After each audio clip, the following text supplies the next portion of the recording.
Alright, so here's a little video on how to install switchbacks.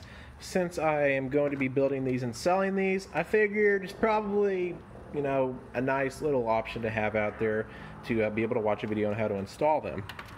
Anyway, first thing first, you have to have your mirror taken apart. You could do this on the truck, possibly, but it's much easier just to take them apart like this and have them sitting on the table. The only thing about doing them on the truck, you can get everything mounted. You could take everything apart the same. The only thing that might be a little difficult is getting your wire ran out the mirror into your door, but that could be up to you, on whether you want to do that or not. So as I said in a previous video, switchbacks are driver based. So there's a driver that plugs into these guys. Otherwise, they're only going to be one color. If you cut off the plug to these switchbacks, like this little plug here, and just use that red wire, only the amber or only the white is going to light up. I believe it's the white. It could be the amber that lights up. I'm not sure. Never tried it. But you're only going to get one color. These little drivers, like here, these guys are what controls your change to a turn signal. So they sense that you changed it. It's a little relay. It changes the lights. There's a lot of cool technology in switchbacks, and there's just you need those to have them function properly. Now, as you see here, this is where I usually mount them. All I do is I use some 3M double-sided molding tape, which you can get it at any parts store or Walmart or wherever you would prefer, and I stick it to the back of the driver, and I mount it to the bottom right here, and then I mount one right above it. That way it's out of the way of the two sliding arms, so that way if you pull out your mirror and put your mirror back in, it's not going to hit, and it's also out of the way of the bezel that goes on the front side of the mirror here. Afterwards, then the wiring begins. I heat shrink and solder all of my connections.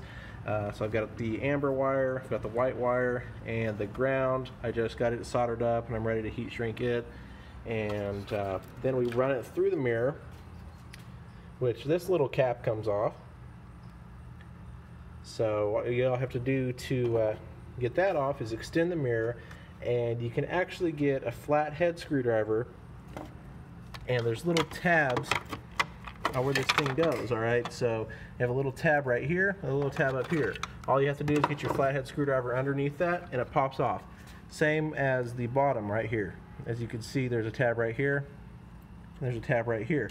So you just get a small flathead screwdriver under there, and it pops off. That way you could take the mirror apart if you need to. You can actually take the mirror off of the mounting base, whatever you'd like to do with it. So from there, I run all the wiring through.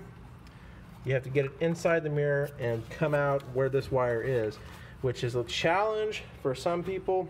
Some people just put it through here, and wherever it pops out, it pops out. But I like to try to make it look as factory as possible. There's all sorts of little holes that it can pop out of. And from there, you wire it up to your truck. White would be on your parking lights, amber would be on your turn signals, and the black, of course, is a ground. You'll need to do that 6 different times to do both mirrors. So 6 different times per mirror, sorry. So you have 6 wires per mirror. So you've got 2 red, 2 white, 2 black, and you need to wire those to the appropriate areas of your truck. And then you've got switchback lights, guys. And on the new trucks, like I said before, with the plug and play video, on the new trucks you can actually get into the side of the mirror and wire it up to the appropriate wires for the turn signals and for the running lights. That way you actually have your switchback functions without having to take the mirror off your truck. Detailed instructions can be given to you if you are a customer that orders switchbacks for their 2014 and up Silverado or Sierra. Anyhow, guys, that's about it. Thanks a lot. See you later.